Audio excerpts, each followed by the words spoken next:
In the cannabis industry, doing what you say and saying what you do goes a very long way. And so if 99.9% of the people aren't delivering and you are delivering on what you say you're gonna do, it's pretty rare and people recognize that.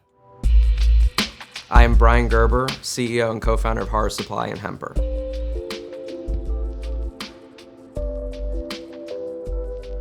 Hara Supply is a vertically integrated manufacturer in the pre-roll and combustibles industry, and Hemper is a consumer products brand that designs and develops smoking accessories.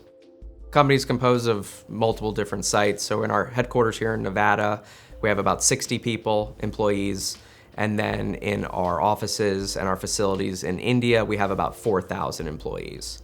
We don't deal with a lot of regulations because we're non-plant touching. So I don't have all of the nonsense that a lot of the cannabis companies have to deal with, in the financing side and the payroll and the taxes and all that. So I get to have all the fun of being in the cannabis industry without all the headache. We launched June 1st, 2015. It was basically a subscription box with 10 items in it. And then 6 months later, we launched this kind of guest curated concept. Smoke like Snoop Dogg was the idea. We brought in a celebrity to pick the items, curated by them, and basically smoke like them as you're sitting on the couch for 30 days.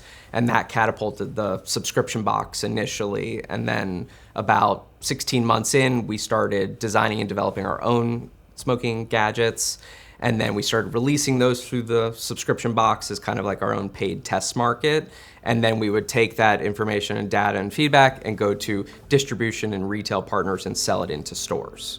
Originally it was, how do I make your ritual easier, right? And how do you not have to walk into a smoke shop that, it's a terrible experience. It's like a bazaar, right? And the guy's yelling at you if you say the wrong words or whatever it might be. And it was just an awkward experience. Once we moved from the celebrity curated stuff to the more novelty theme-based products, what you see behind me here, that's when things catapulted even further, because if you didn't like Snoop Dogg or another celebrity, you weren't gonna buy into his box. But everyone loves UFO themed stuff. Everyone loves the rubber ducky, the Chinese takeout box. We actually have a full product development team here. We 3D print, we rapid prototype, we throw a bunch of darts at the wall and see what sticks. It's a team effort, right? We're all sitting down trying to figure out what's gonna make people's rituals easier, right? Or where is there a market void? Or where can we innovate on something? Or where can we duplicate and lower the price, right? There's only a few ways to go about it. But that's pretty much how it's done. It's, inception to prototyping to sampling to market demand, market fit. And something we've actually learned along the way is just because we think there is a market fit for something does not mean there is a market demand for it.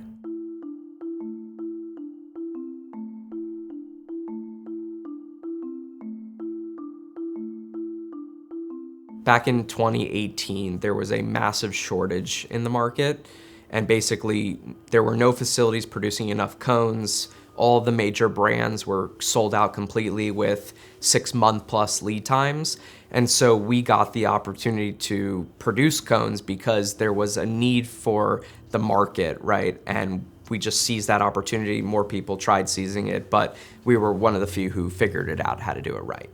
And so it was a shortage problem. This whole market relies on China for all the packaging and other things. The problem is everyone believes that China is a low labor rate country. It has been low labor rate for decades. So it's hard to do a labor arbitrage in a country that's the labor rate's increasing drastically. So there's only a few places in the world where you could even accomplish this, India being one of them. If you're comparing like China to India, China's very much send me the files, I'll make it. India is send me the version from China and I'll make it. We went and created a lot of like foundational infrastructure there for this market, right? The whole cannabis side of the industry completely relies on China for packaging and goods and all different types of things. So we set out to basically get out of China and start bringing everything to India and start manufacturing most things there. So besides cones, there's like injection molding. We do like tubes there for pre-roll packaging and things like that. The existing market, we'll just call it basically these shacks or sweatshops, essentially is what they were. And we came in and wanted to clean up the industry and really create infrastructure for this market, which it really wasn't there prior. So we set out to become the most certified facilities in the world. So we're GMP certified, we're ISO certified, we're HACCP certified, we're FSC certified. And so what that allows us to do is basically we make cones in clean rooms, essentially. And we're able to work with Canada and Australia and Israel and all these different countries that have to be EU GMP certified to even purchase the product. So we're able to supply them goods where our competitors can't. Currently, we make about 100 million a month for the market. The pre-roll category is one of the fastest categories in terms of growth, so I don't see that coming down anytime soon. When it comes to manufacturing and supply chain, nothing goes perfectly. So even at our scale, we're producing billions of cones a year. There's hiccups, there's, COVID. Obviously, we didn't know what was going on when that happened, and so facilities, shut down for a bit, came back online. So it was kind of navigating just like the world, I guess, in that regard. But no, just manufacturing at this scale, you have to put quality control processes in place. We basically check every single cone that comes off the line, right? It's impossible to sell grade A cones to one customer and grade B plus to another, right? This industry is so tiny that like everybody talks.